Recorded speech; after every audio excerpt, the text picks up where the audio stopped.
ગુજરાતના લોકો એક સારા વરસાદની રાહ જોઈ રહ્યા છે, ખાસ કરીને ખેડૂતો, કારણ કે સારો વરસાદ થાય, વાવણી લાયક વરસાદ થાય તો જ વાવણી કરી શકાય. તેમ છતાં પણ રાજ્યમાં કેટલાક ખેડૂતોએ વાવણી કરી લીધી છે. આ વચ્ચે એક સારા સમાચાર એ પણ આવી રહ્યા છે કે એક એવી સિસ્ટમ, મજબૂત સિસ્ટમ બની રહી છે જે સારા વરસાદને ખેંચીને લાવી શકે છે. એ સિસ્ટમ ક્યાં અને કેવી રીતે બની રહી છે તે અમે આપને મેપના માધ્યમથી જ સમજાવીશું. તો મેપના માધ્યમથી સમજાવીએ તો અરબી સમુદ્રમાં એક એવી સિસ્ટમ બની રહી છે. આપ જોઈ શકો છો કે ગુજરાતનો જે આખો જે કોસ્ટલ એરિયા છે, અરબી સમુદ્ર છે, ગુજરાતનો આ કોસ્ટલ એરિયા છે, સૌરાષ્ટ્રનો આ એરિયા છે, ને અહીંયા એક આ મજબૂત સિસ્ટમ બની રહી છે.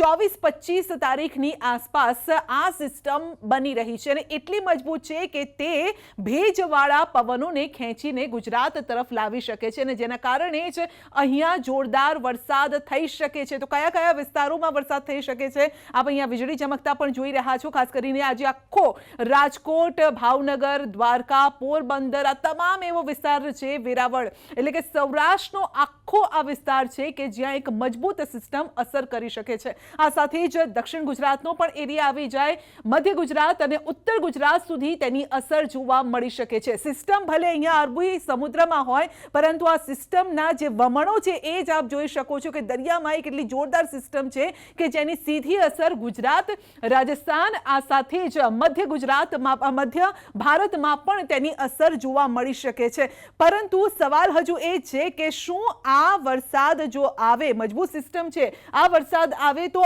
આવામાં વાવણી કરવી કે નહીં? કારણ કે ખેડૂતોની મોટી ચિંતા એ પણ છે. કારણ કે હાલ તો આપણે જોઈએ તો નવસારીમાં લાંબા સમયથી જે ચોમાસું છે તે પોરો ખાઈ રહ્યું છે, એટલે કે હજુ પણ ત્યાં બેઠું છે. હવે રિસાઈને બેઠું છે કે શા માટે બેઠું છે હજુ કોઈને ખબર નથી. પરંતુ આ પ્રકારની જ્યારે સિસ્ટમો સક્રિય થતી હોય છે તો તે સારા વરસાદને ખેંચીને લાવતી હોય છે. હવામાન વિભાગ વિશેષજ્ઞો પણ કહી રહ્યા છે કે 20 તારીખ બાદની જે આગાહી કરવામાં આવી હતી, પરંતુ તેવો વરસાદ હજુ પણ જોવા નથી મળી રહ્યો. જ્યારે ચોમાસું આગળ વધે ત્યારે જ એ ચોમાસાનો વરસાદ કહી શકાય ને એ ચોમાસાના વરસાદમાં જ વાવણી કરવી હિતાવહ રહેતી હોય છે. એટલે જો ચોમાસાના વરસાદની રાહ જોવી હોય તો જ્યારે પણ હવામાન નિષ્ણાતો જે આગાહી કરતા હોય છે, આ સાથે હવામાન વિભાગ પણ કહેતો હોય છે, ત્યારબાદ જ એ વાવણી કરવી યોગ્ય રહેશે. કારણ કે હાલ તો છૂટોછવાયા આપ જોઈ શકો છો કે રાજ્યમાં પણ અલગ અલગ વિસ્તારોમાં વરસાદ વરસી રહ્યો છે. સિસ્ટમો પણ એ પ્રકારની, કારણ કે સાયક્લોનિક સર્ક્યુલેશન સક્રિય છે જેના કારણે વરસાદ થઈ રહ્યા છે.